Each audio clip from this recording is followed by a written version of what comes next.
রামগড়ে প্রকাশ্যে কৃষি ঋণ ও গ্রাহক সমাবেশ করেছে রূপালী ব্যাংক। রামগড় উপজেলা প্রতিনিধির পাঠানো তথ্য ও ভিডিও চিত্র দেখুন বিস্তারিত।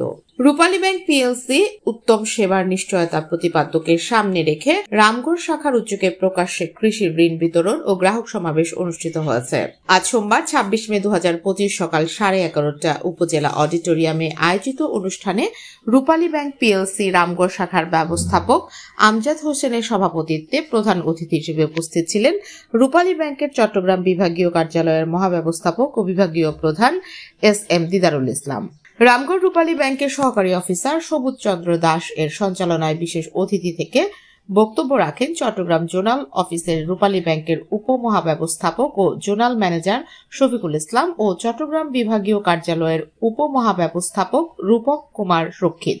অনুষ্ঠানে আরো বক্তব্য রাখেন রামগড় প্রেস ক্লাবের সভাপতি নিজামুদ্দিন লাবলু, রামগড় বাজার কমিটির কোষাধ্যক্ষ মোশাররফ হোসেন প্রমুখ। এ সময় ১০ জন কৃষক ব্যবসায়ীদের মাঝে প্রকাশ্যে ঋণ গ্রহীতা ১০ লক্ষ টাকার ঋণের চেক বিতরণ করেন।